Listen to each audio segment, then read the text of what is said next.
बिस्मिल्लाहिर्रहमानिर्रहीम। तो आज का हमारा टॉपिक है एनीमिया।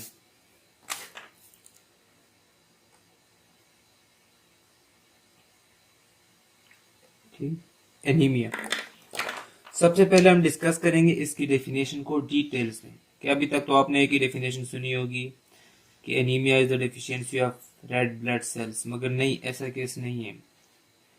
आरबीसी की जो नंबर है या आरबीसी का जो काउंट है वो बराबर भी हो सकता है, नॉर्मल भी हो सकता है, मगर फिर भी आपको एनीमिया हो सकता है। ठीक है, कैसे हो सकता है वो हम आज स्टडी करते हैं, क्योंकि जब हम इसकी डिफिनेशन करेंगे तो हमें एक बात तो क्लियर हो जाएगी कि किस केस में एनीमिया होगा, किस केस में एनीमिया नहीं होगा। तो एनीमिया के डेफिनेशन जो है उसके 3 पार्ट्स हैं।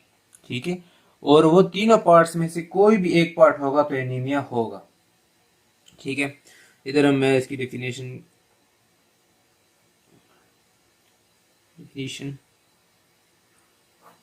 तो उसका सबसे पहला पार्ट है, वो कहता है कि if number of RBC is decreased, obviously ये तो सबको पता है। दूसरा है इसका कि अगर नंबर ऑफ आरबीसी सेम ही रहे मगर हेमोग्लोबिन की जो कंसेंट्रेशन है वो हमारे पास कम हो जाए तो एनीमिया होगा। सिमिलरली अगर हमारे पास पैक सेल वॉल्यूम होगा तो भी हमारे पास एनीमिया होगा, चाहे हेमोग्लोबिन की कंसंट्रेशन ना हो कम, चाहे आरबीसी की तादाद ना हो कम। इन तीनों में से कोई भी चीज होगी, कोई भी जो अप्लाई होगा तो एनीमिया होगा हमारे पास। ठीक है,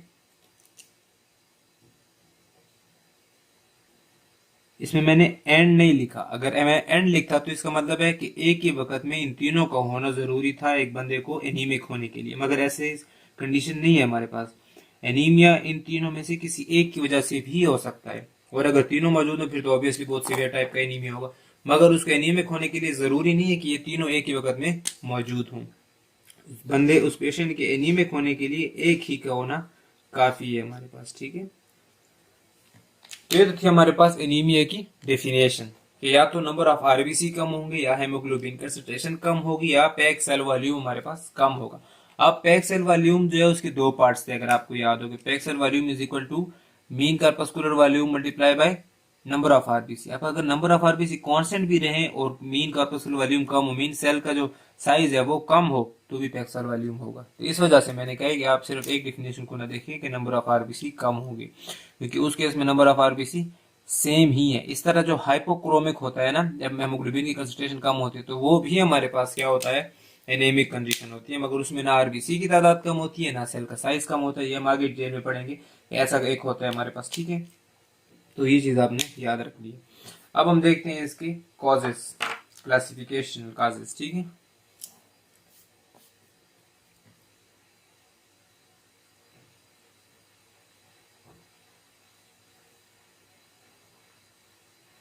क्लासिफिकेशन ऑफ एनीमिया। तो क्लासिफिकेशन ऑफ एनीमिया में हमारे पास 2 तरह की क्लासिफिकेशन आती है। एक को हम कहते हैं एटियोलॉजिकल, जो कि कास्ट पे डिपेंडेंट है, और एक है मॉर्फोलॉजिकल, जिसमें शेप या उसकी जो फॉर्म है वो वेरी करती है।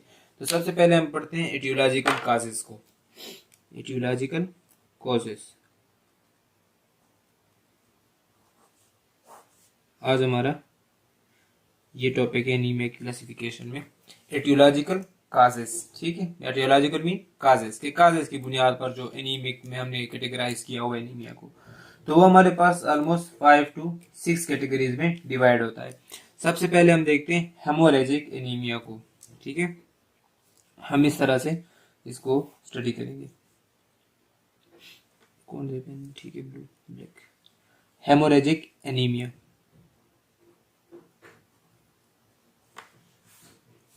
फिर आते हैं हमारे पास हेमोलाइटिक एनीमिया,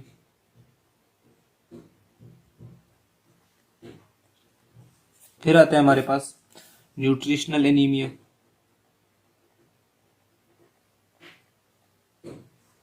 फिर आता है हमारे पास एप्लास्टिक एनीमिया, फिर आता है हमारे पास फैनकनी एनीमिया, और फिर आते हैं हमारे पास अदर डिसीजेस की वजह से या अदर कंडीशंस की वजह से होने वाले एनीमियास। ठीक है, ये हमारे पास इसकी मेन कैटेगरीज हैं 6। ठीक है।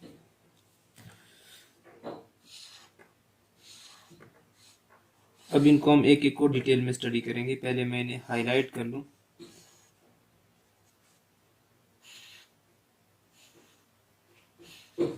Aplastic, Fanconi, other. अब जो हमारे पास हेमोरेजिक एनीमिया है ना, इसकी फर्दर दो टाइप्स हैं। एक को हम कहते हैं एक्यूट और एक को हम कहते हैं क्रोनिक। ठीक है, इसकी क्लासिफिकेशन में फर्दर है हमारे पास एक्यूट एंड क्रोनिक।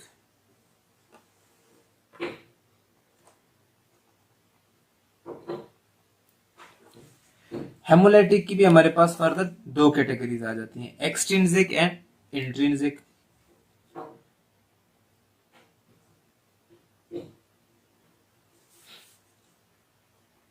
एक्सट्रिंसिक वो जिन पे अदर देन सेल के जो इफेक्ट हो रहा हो, इंट्रिंसिक वो जो सेल के अंदर ही कोई मसला हो जिसकी वजह से जो है ना सेल जल्दी टूट रहे हैं, एनीमिया काज हो रहा है। अदर कैटेगरीज कौन सी हमारे पास, इंट्रिंसिक।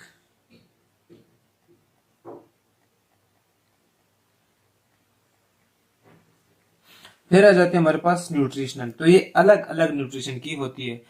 मैं इधर एक एक को कैटेगराइज करता हूँ। ये सबसे पहले आ जाते हैं हमारे पास प्रोटीन्स। ठीक है,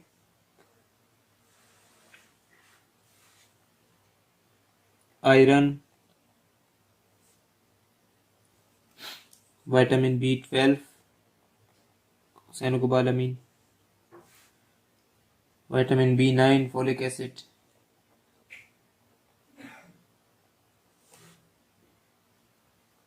इंट्रिंसिक फैक्टर,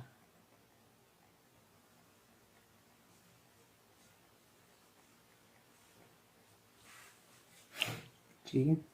तो ये हमारे पास आ जाते हैं इनके न्यूट्रिशनल वैल्यूज। सिमिलरली अगर आयरन की कमी होगी वो तो हो गया कंसीडर। ठीक है, ए प्लास्टिक में क्या होता है हमारे पास, वो हम डिटेल से पढ़ेंगे। फैनगनी की भी कोई डिवीजन नहीं है। अदर्स की हमारे पास तीन डिवीजन आ जाती हैं। ठीक है, या तो हो गया हमारे पास ये किसी भी इंफेक्शन की वजह से,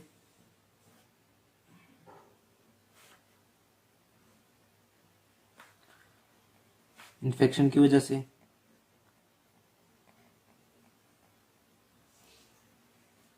या किसी इन्फ्लेमेशन की वजह से, फॉर एग्जाम्पल अर्थराइटिस। ठीक है, कोई भी अदर इन्फ्लेमेशन हो सकती है।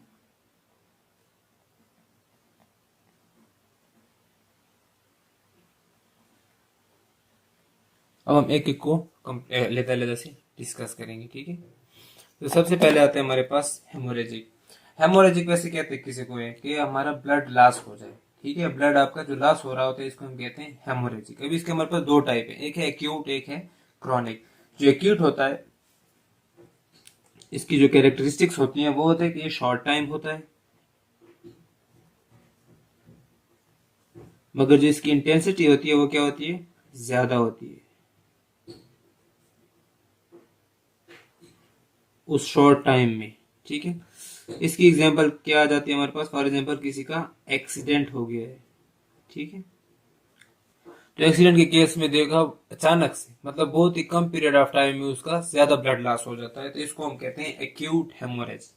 ठीक है, सिमिलरली जो हमारे पास क्रोनिक है उसमें क्या डिफरेंस होता है कि उसमें हमारे पास जो टाइम होता है वो तो लॉन्ग होता है।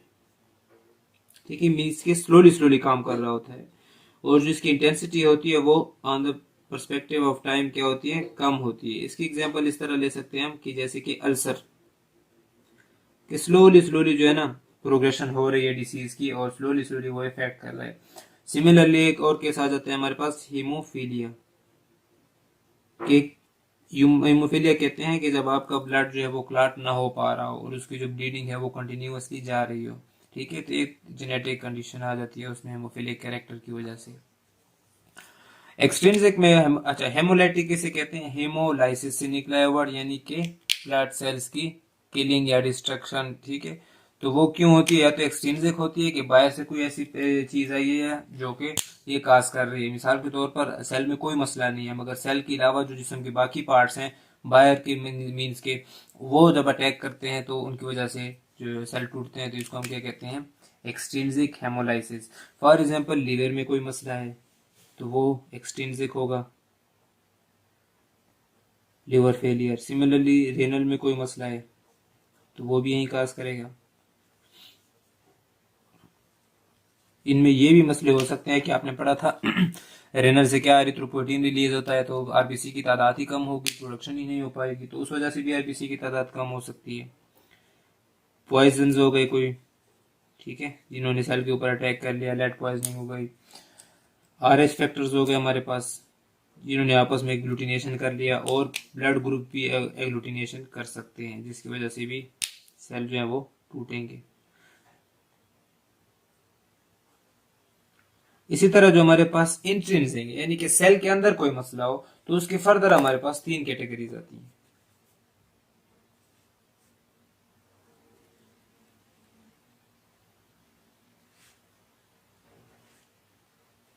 सबसे पहले कैटेगरीज आती है उसके अंदर सिकल सेल एनीमिया की, इसमें सेल के अंदर प्रॉब्लम होती है। फिर आते हैं हमारे पास थैलेसीमिया, और फिर आते हैं इंट्रिंसिक में हमारे पास haemoglobin C, E and M. ठीक है, ये हमने पीछे डिटेल में पढ़ा है कि हेमोग्लोबिन सी, ई, एम हेमोलाइटिक एनीमिया की वजह से होते हैं। अब सिकल सेल एनीमिया में क्या होता है, हमारे पास जो सेल की शेप है वो सिकल शेप हो जाती है। और ये क्यों होती है? क्योंकि ग्लूटामिक एसिड जो रिप्लेस हो जाता है, उसकी जगह क्या आ जाता है, glutamic acid is replaced by valine. Thalassaemia की फर्दर 2 टाइप्स हैं, वो भी हमने डिटेल में पढ़ी थी। अल्फा, जिसमें अल्फा चेन डैमेज हो जाएंगे, और बीटा, जिसमें हेमोग्लोबिन की बीटा चेन्स डैमेज हो जाएंगी। और हेमोग्लोबिन सी, एम भी हमने डिटेल में पढ़ा था कि इसकी में भी जो है ना, हेमोग्लोबिन जो डेरिवेटिव्स है वो अलग होते हैं, नॉर्मल होते हैं, नॉर्मल कंडीशंस के नहीं होते हैं, जिसकी वजह से सेल की है हिमोलाइसिस जल्दी होती है और सेल की तादाद कम होती है। तो हेमोग्लोबिन की भी वजह से हो सकते हैं।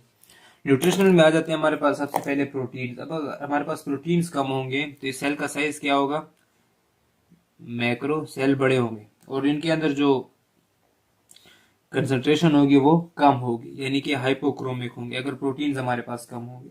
सिमिलरली अगर आयरन कम होगा हमारे पास तो ये माइक्रो होंगे और हाइपो होंगे।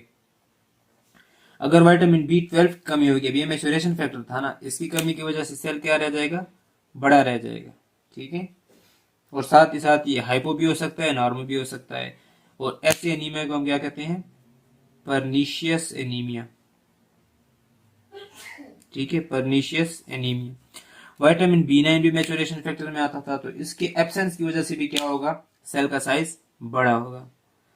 और क्या फैक्टर होगा कि इसमें हाइपोक्रोमिक कंडीशन होगी सेल के हेमोग्लोबिन की। और इस एनीमिया को हम क्या कहते हैं, मेगैलोब्लास्टिक एनीमिया। फोलिक एसिड की डिफिशियंसी से होने वाले एनीमिया को हम क्या कहते हैं, मेगैलोब्लास्टिक एनीमिया। और अगर हमारे पास इंट्रिंसिक फैक्टर ना हो तो तब भी जो हमारे पास है सेल का साइज वो क्या हो जाएगा, बड़ा रह जाएगा, क्योंकि इनकी एब्जॉर्प्शन ही नहीं हो पाएगी। और उसमें हमारे पास हाइपो होगा कंडीशन, जो हेमोग्लोबिन की सिक्रीशन है वो कम होगी इंट्रिंसिक फैक्टर्स में। इसके अलावा न्यूट्रिशनल इफेक्ट्स जो हमने पढ़े, तो अगर आपको याद हो कि हमने जो इफेक्ट्स पढ़े थे, जो फैक्टर्स पढ़े थे जिनकी वजह से एरिथ्रोपोइसिस होती, तो अगर वो नहीं होंगे तो सेल की तादाद में कमी होगी ऑब्वियसली, तो वो भी आप यहाँ पर इंक्लूड कर सकते हैं जो है। ठीक है, ए प्लास्टिक में क्या होता है हमारे पास कि जो बोन मेरो है ये डैमेज होती है,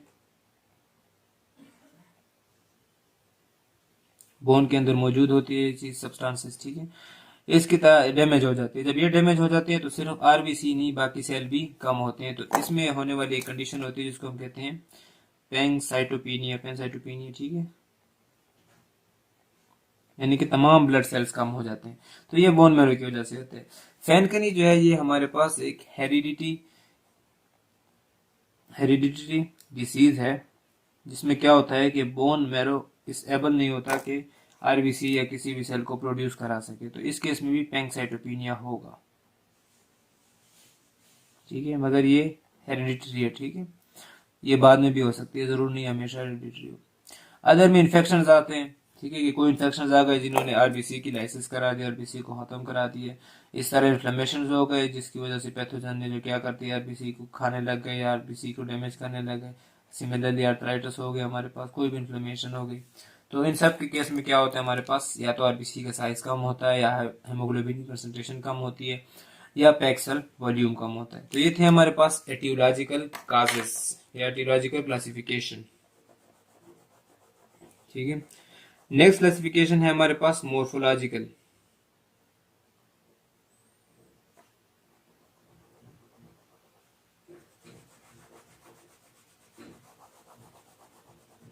ये हमारे पास एटियोलॉजिकल। अब यहाँ पर हम डिस्कस करते हैं इसकी मॉर्फोलॉजिकल क्लासिफिकेशन।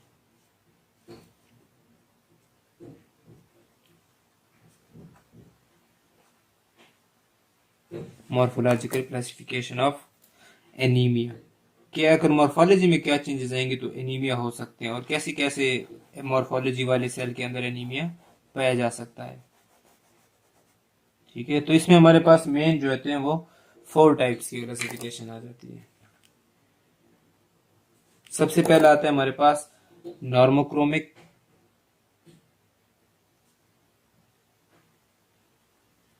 Plus normocytic. के सेल का साइज भी नॉर्मल है, पैक्सल वॉल्यूम क्लियर, नॉर्मोक्रोमिक है, हेमोग्लोबिन भी क्लियर। क्या चीज में मसला होगा, आरबीसी की तादाद कम होगी। ठीक है, सेकंड केस आता है हमारे पास जिसमें हेमोग्लोबिन की कंसंट्रेशन तो नॉर्मल रहती है, मगर उसके साथ साथ किस में चेंज आ सकता है, जो हेमोग्लोबिन की कंसंट्रेशन है, सॉरी जो हमारे पास सेल का साइज है, यानी कि मैक्रोसिटिक। और मैक्रोसिटिक नॉर्मोक्रोमिक कहां पर हो रही थी हमारे पास, अभी हमने स्टडी किया था विटामिन B12 में।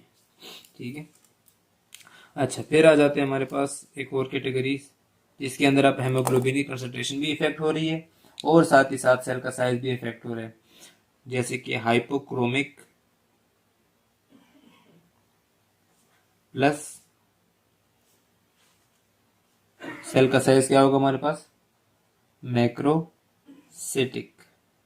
कौन सी कंडीशन है हमारे पास, विटामिन B9 की डेफिशिएंसी की वजह से होने वाली, यानी कि सेल का साइज ज्यादा होगा और उसके अंदर प्रोड्यूस होने वाले जो हेमोग्लोबिन है वो कम होंगे।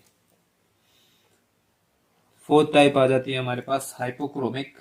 ये मीन्स कि हेमोग्लोबिन की कंसंट्रेशन तो कम है हमारे पास, मगर सेल का साइज क्या होगा, छोटा, माइक्रोसिटिक।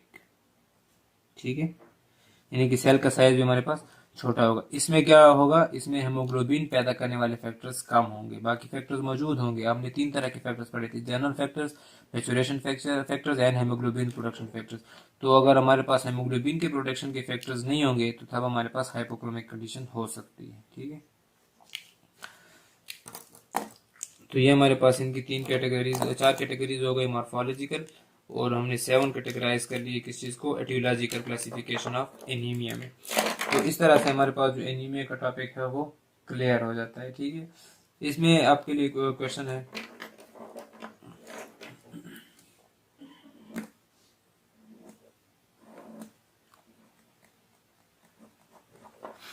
कि यहाँ पर जो हमने पढ़ा है ना सिकल सेल एनीमिया में, यहाँ पर कौन सा नाइट्रोजनस बेस जो है ना वो रिप्लेस हो जाता है। ठीक है, डीएनए में कौन सा रिप्लेस होता है और आरएनए में कौन सा रिप्लेस होता है, ये आपने मालूम करना है। ठीक है, इज रिप्लेस्ड कि डीएनए की में जो है ना कौन सा नाइट्रोजनस बेस रिप्लेस होता है और आरएनए के अंदर कौन सा नाइट्रोजनस बेस रिप्लेस होता है। ये आपका क्वेश्चन है कि सिकल सेल एनीमिया के अंदर ग्लूटामिक एसिड की जगह वेलिन आ गया था ना, तो कौन सा इसका नाइट्रोजनस बेस डीएनए में चेंज हुआ है और कौन सा आरएनए में चेंज होकर वेलिन बने। ठीक है, तो ये आपने उसके सर्च करके लाना ताकि आपको भी याद रहे कुछ। तो ये हमारे पास सारा एनीमिया इसमें क्लियर हो जाता है हर तरह के। बाकी इसके साइंस एंड सिम्टम आ जाते हैं कि जो है ना बंदा थोड़ा सा कलर में उसके स्किन कलर जो होगा पेल होगा। ठीक है, पीपल जो है वो उसके नॉर्मल होंगे, आई कोर्निया वगैरह, मगर जो अगर हम आई लिड्स उसके देखेंगे तो वो हमारे पास येलोइश कलर होंगे। ठीक है, आई लिड्स को अगर आप ऊपर करके देखोगे तो वो पेल होंगे, मगर जो कॉर्निया और आई के कोई भी कलर चेंज नहीं, आई का कलर जब चेंज होगा तो वो जॉन्डिस में होगा। ठीक है, तो वो अलग चीज है। सिमिलरली जो है ना बंदा वो थका हुआ फील करेगा क्योंकि उसके अंदर हम ऑक्सीजन की सेचुरेशन कंप्लीट नहीं होगी, मसल को कंप्लीट ऑक्सीजन नहीं मिलेगी, तो वो थोड़ा सा फील टायर्ड करेगा, उसके स्पैज़म आ सकते हैं। ये सारी कंडीशन हो सकती है, साइंस एंड सिम्टम्स आ सकते हैं एनीमिया के डिफरेंट टाइप्स के। सिमिलरली फॉलिक एसिड की डिफिशियंसी से होने वाले जो न्यूरल के ऊपर जो न्यूरल ट्यूब है उसके ऊपर हमारे पास एक क्रेस्ट टाइप बन जाता है, ठीक है। तो वो भी ज़्यादातर आ जाते हैं प्रेग्नेंट वुमेन्स के, अगर फोलिक एसिड की डिफिशियंसी हो जाए तो वो बनते हैं न्यू बॉर्न बेबीज़ के ऊपर। तो उनके सारे साइंस एंड सिम्टम्स आ जाते हैं, ठीक है। आपने ये चीज़ याद रखनी है कि किस तरह से जो है ना टियोलॉजिकल क्लासिफिकेशन होती है एनीमिया की और किस तरह मोर्फोलॉजिकल, और इसका आपने आंसर देख के आना है।